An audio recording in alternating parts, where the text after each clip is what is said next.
대부분의 많은 목회자들은요, 오늘날 한국교회를 위기라고 말합니다. 지금의 위기는 어쩌면 일제강점기의 신사참배보다 더 심각한 위기에 직면해 있다라고 해도 틀리지 않습니다. 그런데 이 위기는 외부에서 가해지는 것이 아니라 교회 내부 속에서 만들어진 겁니다. 특히 목회자들의 어떤 비윤리적인 모습들이나 성도들의 신앙과 삶에 불일치하는 이원론적인 모습들이 그렇습니다. 열심히 주일 성수하고 성경도 읽고 기도하고 전도하는데 그 삶이 온전하지 못해서 윤리적인 삶을 드러내지 못해서 이 세상 속에서 빛과 소금의 역할을 다하지 못하고 영향력을 잃어버리고 있는 거죠. 오히려 이 세상의 교회가 감염이 되어서 교회의 본질을 잊어버리게 된 것이 오늘날 교회의 최대의 위기라고 할 수 있습니다. 이러한 모든 위기의 책임은 먼저는 목회자들에게 있습니다. 왜냐하면 올바른 복음을 전하지 않았기 때문에 그렇습니다. 그런데 성도들도 자유로울 수는 없습니다. 하나님의 말씀과 그 뜻대로 살려고 하는 신실한 그리스도인들이 점점 사라져가고 무늬만 그리스도인이라는 성도들의 수가 많아져가고 있기 때문에 그렇습니다. 그 결과 교회는요, 예수 그리스도를 믿고 따르는 제자들의 수가 많아지는 것이 아니라 관중들이 점점 더 많아져 가는 것 같습니다. 간혹 우리가 프로야구나 프로축구 경기를 보게 되면 수많은 관중들이 열광하는 모습을 보게 되죠. 그러나 경기가 끝나고 나면 관중들은 하나둘씩 그 경기장을 빠져나갑니다. 텅 빈 운동장만 남게 되죠. 이 모습이 오늘날 우리 교회의 모습이라고 하는 겁니다. 예수를 믿는 사람들은 많은 것 같은데 예수를 믿고 따르는 사람들은 많지 않은 것 같습니다. 그런데 예수를 믿는 것과 따르는 것은요, 결코 분리될 수 없다라고 하는 거죠. 우리가 누군가를 신뢰한다면 자신의 중요한 것을 얼마든지 맡길 수 있습니다. 우리가 은행에 저금하는 것도요, 그 은행에 대한 신뢰가 있기 때문에 우리가 저금을 하죠. 이처럼 반드시 믿음은 행동을 이끌어낸다라고 하는 거죠. 진정한 신뢰와 믿음이 없으면 따를 수가 없습니다. 여러분 예수님을 따르십니까? 아멘. 여러분들에게 믿음이 있어서 예수님을 신뢰하기 때문에 믿음이 있어서 그런 줄로 믿습니다. 엄밀히 말하면요, 예수님을 따르지 않는 사람은요, 믿는 사람이 아니라는 거예요. 예수님께서 뭐라고 말씀하십니까? 누가복음 18장 8절에 인자가 올 때에 세상에서 믿음을 보겠느냐 이렇게 말씀하시죠. 기독교 역사 속에서 세상을 변화시킨 사람들은요, 단순히 그저 예수를 믿는 사람들이 아니었습니다. 고난과 핍박과 역경 속에서도 끝까지 예수님을 믿고 따르는 자들이었다라고 하는 거죠. 오늘 사도 바울은요, 예수를 믿고 따르는 자들의 합당한 삶이 무엇인가에 대해서 말씀하고 있는데요. 여러분 올 한 해에 우리 교회의 표어가 되는 이 말씀에 우리가 귀를 기울여 보시기 바랍니다. 사도 바울은 구원받은 성도들의 삶의 방식에 대해서 이렇게 말씀하고 있습니다. 우리 본문 27절 말씀 함께 읽겠습니다. 시작. 오직 는 그리스도의 복음에 합당하게 생활하라. 이는 내가 너희에게 가보나 떠나 있으나 너희가 한 마음으로 서서 한 뜻으로 복음의 신앙을 위하여 협력하는 것과. 아멘. 오늘 본문의 상반절에 어떻게 말씀하지요? 오직 너희는 그리스도의 복음에 합당하게 생활하라. 여러분 뒤에 보시면 우리 교회의 표어가 있습니다. 우리 교회의 표어가 뭐죠? 복음에 합당하게 생활하라. 잘 안 보이실까봐 일부러 글씨를 좀 크게 해달라고 했습니다. 그래서 복음에 합당하게 생활하라. 여러분 당시에 빌립보라고 하는 도시는요, 로마의 식민지였기 때문에 이 생활하라 라는 단어의 의미를 잘 이해했을 겁니다. 당시 로마가 세계를 지배했기 때문에 이 로마의 시민권 하나만 가지고 있어도 아무런 일도 하지 않고 얼마든지 먹고 살 수 있는 그런 시대였습니다. 더구나 로마의 시민권을 가진 자가 식민지 도시에 가서 산다라고 하는 것은요, 거기에서 그만큼의 우월감을 드러낼 수 있다라고 하는 거죠. 그 우월감이 대단했습니다. 그들은 자신들의 언어와 풍속과 자기 이름을 지키면서 당당하게 로마인답게 살았습니다. 따라서 이 복음에 합당하게 생활하라 라고 하는 것은요, 복음, 십자가의 은혜로 구원받고 하나님 나라의 백성들이 되었다면 하나님 나라 천국 시민답게 살아라, 그렇게 살라고 권면하고 있는 거죠. 그러면서 한마음 한뜻으로 복음의 신앙을 위하여 협력하라고 합니다. 여기서 이 협력하라 라고 하는 단어, 시나들레오 라고 하는 단어는요, 함께 분투하다, 누구와 함께 싸운다 라고 하는 뜻을 가지고 있습니다. 그래서 지난 시간에 제가 이 말씀을 전할 때 우리 남자들 기마전을 예로 든 적이 있죠. 그래서 남자들이 기마전을 할 때 어떻게 해요? 한 팀을 이루어가면서 하나가 되어서 싸우는 것을 생각하면 될 것 같습니다. 이렇듯 복음을 통해서 구원받은 하나님의 백성들은 한 마음, 한 뜻을 가지고 함께 영적인 싸움을 싸워가야 한다라고 하는 거죠. 그러므로 교회는요, 영적인 공동체입니다. 여러분, 우리 교회는 영적인 공동체입니다. 왜냐하면 신앙생활은 혼자 하는 게 아니에요. 혼자 하는 것 같지만 혼자 하는 게 아닙니다. 혼자만 예수 믿고 혼자만 은혜 받고 혼자만 성령 충만해서 할렐루야 아멘 하고 외치며 살다가 혼자만 천국 가는 게 아니라는 거예요. 우리가 예수를 주로 고백하고 복음적인 삶을 살아간다는 것은 하나님과의 관계뿐만 아니라 성도들과의 관계가 새로워진 것입니다. 이제 내가 혼자가 아니라 나도 하나님의 손에 붙들려 있고, 그리고 내 옆에 앉아있는 이 사람들도 하나님의 손에 붙들려 있기 때문에 우리가 함께 십자가의 사랑으로 연결될 수밖에 없다라고 하는 거죠. 여러분, 이것을 우리는 교회라고 합니다. 교회. 여러분, 옆에 계신 분들을 바라보시면서 당신은 교회입니다. 아니, 표정들이 왜 그러시고 왜 그러세요? 김금자 원사님, 네, 다시 밝게 우리 밝은 얼굴로 당신은 교회입니다. 시작. 당신은 교회입니다. 네, 저기 좋습니다. 보기 좋습니다. 이 말을 맞대는 모습. 네, 우리는 교회입니다. 시작. 우리는 교회입니다. 네, 우리는 교회입니다. 여러분, 우리 한 사람 한 사람 각자 한 사람만을 가지고 우리가 온전한 교회를 이룰 수가 없습니다. 여러분, 한 사람 한 사람이 계시기 때문에 온전한 교회, 우리 신성교회가 이루어지는 줄로 믿습니다. 에베소서 4장 2절에서 3절 말씀을 좀 함께 읽어볼게요. 시작. 모든 겸손과 온유로 하고 오래 참음으로 사랑 가운데서 서로 용납하고 평안에 매는 줄로 성령이 하나 되게 하신 것을 힘써 지키라. 아멘. 여러분, 이 말은요, 하나 되는 것에 힘쓰라 라고 하는 것에 중점이 있는 것이 아닙니다. 하나 되려고 하면 당연히 분쟁이 있게 마련이죠. 하나 되지 못하게 하는 분쟁이 있습니다. 그러므로 하나 된 것을 깨뜨리지 않게 하라 라고 하는 말입니다. 여러분, 그렇다면 우리는 무엇에 하나가 되었습니까? 저와 여러분이 하나님을 아버지라고 부르지 않습니까? 그리고 우리는 예수를 나의 주로 고백합니다. 성령 하나님께서 우리로 한 마음 한 뜻을 품게 하셨다라고 하는 거죠. 그런데 우리는요, 교회에서 많은 세월을 보냈음에도 불구하고 아직 왜 자신을 주님의 교회의 한 성도로 부르셨는지를 잘 알지 못합니다.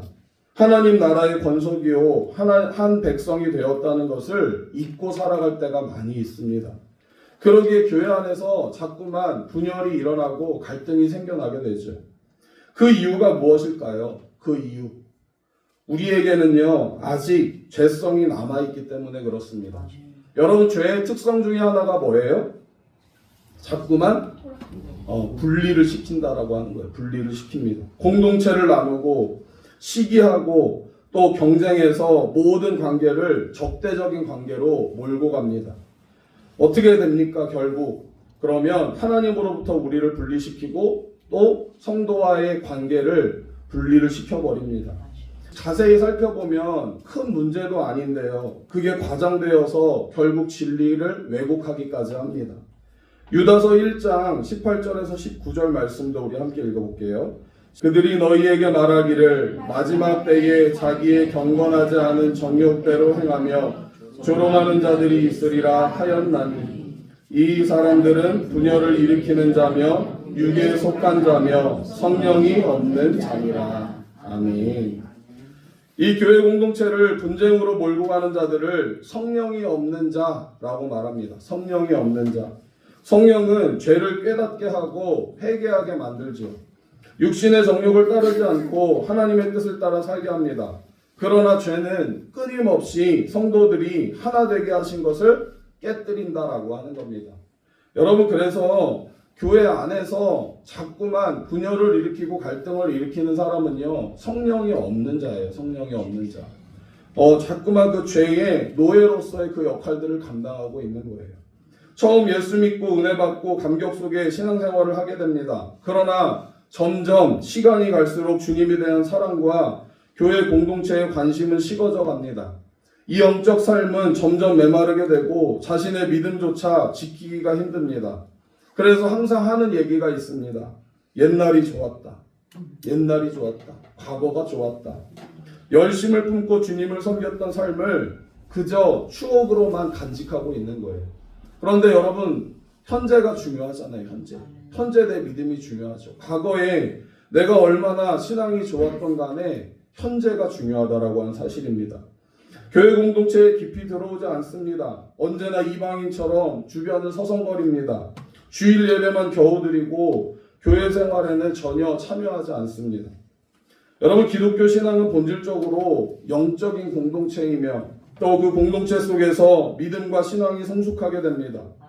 혼자서 모든 것을 해결하는 슈퍼맨이나 어벤져스와 같은 사람은요, 영화에서는 존재할지 모르겠지만 하나님 나라에서는 그닥 필요하지 않습니다.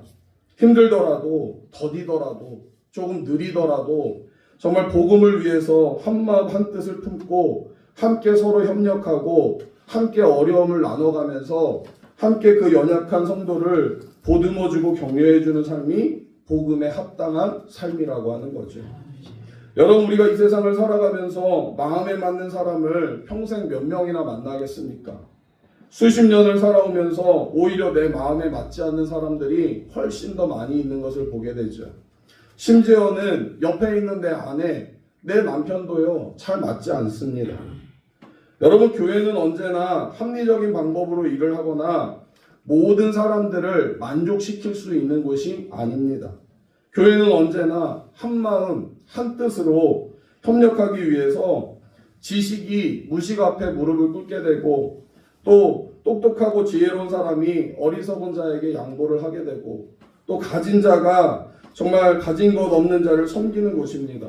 그때 하나님의 이름이, 주의 영광이 이 교회를 통해서 나타나게 된다라고 하는 사실입니다.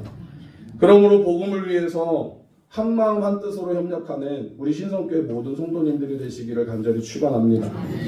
우리 이어서 바울은요, 복음에 합당한 삶을 살아갈 때 고난과 핍박이 있게 됨을 말씀하고 있습니다. 무슨 일이든지 대적하는 자들이 있고 예상치 못했던 그 어려움과 시련이 있을 것이라고 말씀하는데요. 여기서 빌립보 교회 성도들을 대적하는 자들이 누구인지에 대해서 본문은 밝히고 있지는 않습니다. 그런데 대부분의 학자들은 빌립보 교회 안에 있는 율법 준수를 강요하는 유대주의자들이라고 추측을 합니다. 사도 바울은요, 이 빌립보 교회 성도들이 예수 그리스도의 복음을 위해서 구원받은 하나님의 백성들이 되었다면 이 고난과 핍박 속에서 두려워하지 말고 믿음으로 굳게 서야 한다. 이는 하나님의 백성들에게는 구원의 증거가 되기 때문이라고 말씀합니다. 왜 그렇습니까? 왜 이렇게 말할까요? 복음이 뭐이기 때문에? 복음은 능력이기 때문에. 복음이 능력이기 때문에 그렇습니다. 여기서 능력이라는 것은요, 외형적인 힘이 아닙니다. 고난과 핍박 속에서도 끝까지 믿음을 지키는 능력이라고 하는 거예요. 끝까지 믿음을 지키는 능력. 디모데후서 3장 12절에 이렇게 말씀하는데 우리 함께 읽어볼게요. 시작. 무릇 경건하게 살고자 하는 자는 박해를 받으리라. 아멘. 믿음의 삶, 복음적인 삶은요, 고난과 시련이 없어지는 게 아니에요. 여러분, 혹여나 내가 이제 신앙생활 하면서 정말 하나님의 축복을 힘입어서 나에게는 고난이 없고 시련이 없을 것이다 생각하시는 분들이 있다면 죄송하지만 그 생각을 접으셔야 돼요. 여러분, 우리도 똑같이 고난을 받고 시련을 받게 됩니다. 그 고난과 시련 속에서도 우리가 하나님의 뜻을 발견하고 감당해내는 거죠. 그래서 본문 29절 함께 읽어보겠습니다. 본문 29절 시작. 그리스도를 위하여 너희에게 은혜를 주신 것은 다만 그를 믿을 뿐 아니라 또한 그를 위하여 고난도 받게 하려 하심이라. 아멘. 그리스도를 위해서 고난받는 것이 너희에게 주어졌다고 하는 표현에서 이 주어졌다라고 하는 헬라어 에카리스테는요, 그냥 주어졌다라고 하는 뜻이 아닙니다. 이 단어는 카리스가 뭐죠? 은혜. 은혜를 동사화시킨 겁니다. 그래서 에카리스테. 여러분, 따라서 빌립보 교회 성도들이 그리스도를 위하여 고난을 당하는 것은 은혜요 특권임을 말하고 있는 거예요. 다시 말해서 예수를 믿는 것이 하나님의 은혜요 특권이지만 그리스도를 위해서 고난을 받는 것도 은혜의 특권이라고 하는 뜻이기도 합니다. 따라서 믿음과 고난은요, 분리가 되는 것이 아니라 뭐라고요? 한 묶음이에요. 한 묶음. 한 세트라고 하는 거죠. 여러분, 바울은 지금 어디에 있어요? 감옥에 있습니다. 로마의 감옥에 있어요. 그가 죄를 지었습니까? 그렇지 않습니다. 그저 복음을 전하다가 로마의 감옥에 갇혔죠. 그러나 이 고난을 하나님의 은혜로 감당하고 있는 겁니다. 예수 그리스도를 위하여 받는 고난도 내가 넉넉히 받겠다라고 하는 믿음의 각오가 있는 거죠. 바울은 지금 지중해 해변이 환하게 보여지는 그런 별장에 낭만 있게 앉아서 이 편지를 쓰고 있는 게 아닙니다. 어두침침한 감옥에서 점점 더 사형 선고의 날이 다가옴을 느끼면서 빌립보 교회 성도들에게 오히려 위로의 편지를 쓰고 있다라고 하는 거죠. 여러분, 바라기는 사도 바울과 같이 이 고난을 하나님의 은혜 특권으로 바꿀 수 있는 능력이 넘치시기를 간절히 축원합니다. 그러나 대부분의 성도들은 고난과 시련 앞에서 절망하고 탄식합니다. 왜 믿음으로 신앙으로 사는데 고난이 있습니까? 라고 반박하기도 하지요. 그렇습니다. 경제적 고통, 또 육체적인 질병, 관계의 고통 속에 괴로움을 안고 잠 못 이룰 때가 왜 없겠습니까? 그러나 분명한 것은 고난을 통해서 주시는 하나님의 은혜와 축복이 반드시 있다라고 하는 사실이죠. 이것은 하나님의 자녀다운 삶으로 이끄시기 위한 하나님의 훈련의 방법이고요. 그리고 잠자는 영혼을 깨우기 위한 방법이기도 합니다. 여러분, 혹여나 내가 지금 이 시련에, 고난에, 그런 아픈 터널의 길을 지나가고 있다면 여러분, 이 과정들이 하나님께서 나를 연단하시는, 훈련하시는 과정이라고 여기시고 감사할 수 있기를 간절히 바랍니다. 여러분, 중요한 것은요, 고난을 하나님의 은혜로 바꿀 수 있는 영적인 실력이 우리 가운데 있느냐 하는 거예요. 시편 119편 71절 함께 읽어볼게요. 시작. 고난당한 것이 내게 유익이라 이로 말미암아 내가 주의 율례들을 배우게 되었나이다. 아멘. 여러분, 고난을 하나님의 은혜로 바꾸는 능력이 있을 때 계속해서 하나님의 능력이 임하게 됩니다. 인간이 동물과 다른 점이 있다면 뭐지요? 생각할 수 있고 말할 수 있다는 것. 생각할 수 있고 말할 수 있다는 겁니다. 그래서 문화를 발전시키고 또 예술과 과학과 또한 창조적인 발전이 있다라고 하는 거죠. 반복된 학습 효과가 아니라 늘 창조해낼 수 있는 우리는 생각이 있습니다. 하나님의 형상으로 지음받은 인간들에게만 사유할 수 있는 능력을 주셨습니다. 우리 로마서 8장 6절에서 7절 말씀도 함께 읽어볼게요. 시작. 육신의 생각은 사망이요 육신의 생각은 하나님과 원수가 되나니 이는 하나님의 법에 굴복하지 아니할 뿐 아니라 할 수도 없습니다. 아멘. 어떤 생각을 품느냐 하는 것은 그 사람의 인생을 결정한다는 겁니다. 우리의 인생을 지배하는 것은요, 운명도 아니고 환경도 아닙니다.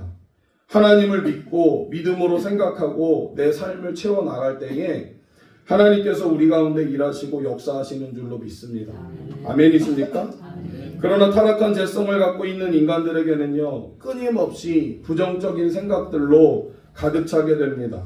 미움과 분노와 공포와 불안과 슬픔과 좌절과 추하고 더러운 생각들, 부정적이고 비판적인 생각들로 가득 차게 되죠.